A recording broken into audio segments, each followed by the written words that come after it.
يمكن أنت دلوقتي في مشكلة، يمكن في ابتلاء ومش عارف هيخلص إمتى أو هتخرج منه إزاي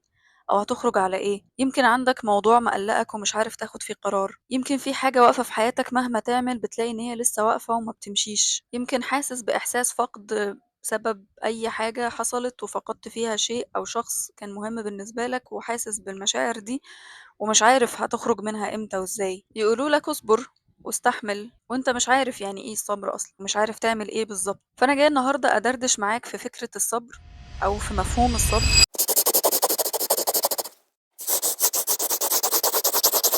الصبر هو أول مرحلة في التعامل مع أي ابتلاء أو أي حدث بالنسبة لك مش مفهوم، والطبيعي إن هو يكون مش مفهوم سواء حلو أو وِحِش، فأول مرحلة للتعامل مع الأقدار هي الصبر، يعني المرحلة الأساسية اللي المفروض تكون عندنا كلنا عشان نقدر نتعامل معاها اللي هو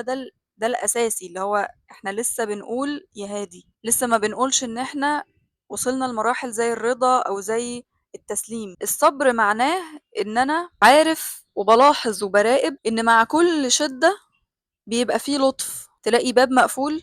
بس جنبيه بابين 3 مفتوحين من وَسَع، تلاقي في ضيقة أو مشكلة أو حزن أو أي حاجة، بس في جنبها حاجات كتير لطيفة جدًا وفيها يسر وفيها جمال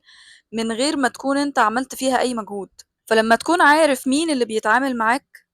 مين اللي بيربيك، مين اللي بيقوي كتافك، هتهدى كتير، لمّا تكون بتراقب المواقف وتلاقي إن حياتك بتبقى ماشية بشكل عامل إزاي، هتهدى كتير. فالصبر معناه إن أنا باتعامل مع الأمور بهدوء، بحالة من انتظار الفرج، لكن مع الأخذ بالأسباب، يبقى أنا بابقى هادي، أقرب للهدوء، فبالتالي أنا مش شخص بيشتكي، ولا شخص بيعترض، ولا شخص متذمر، ولا شخص بيجحد النعمة،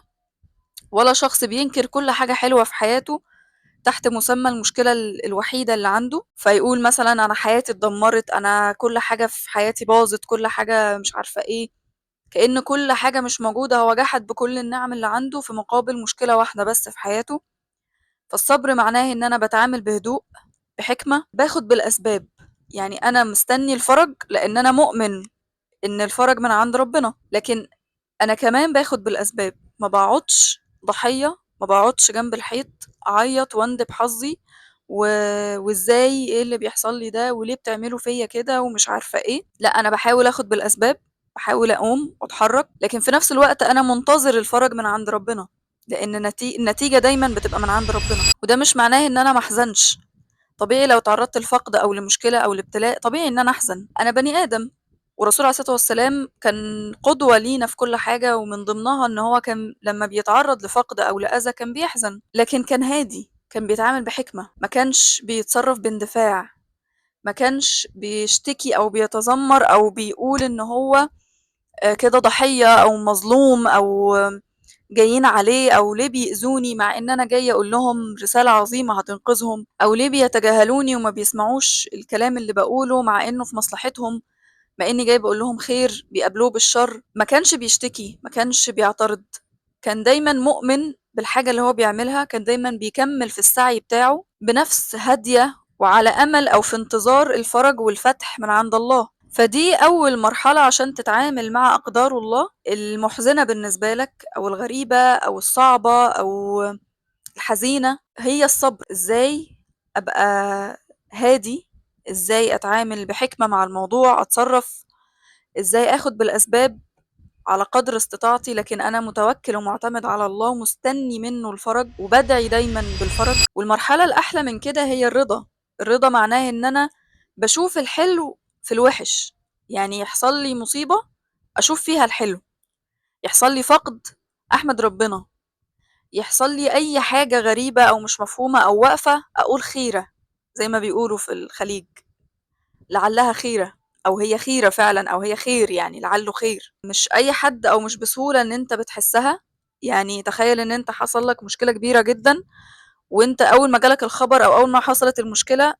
مش بس هادي ومش بس بتتصرّف بحكمة،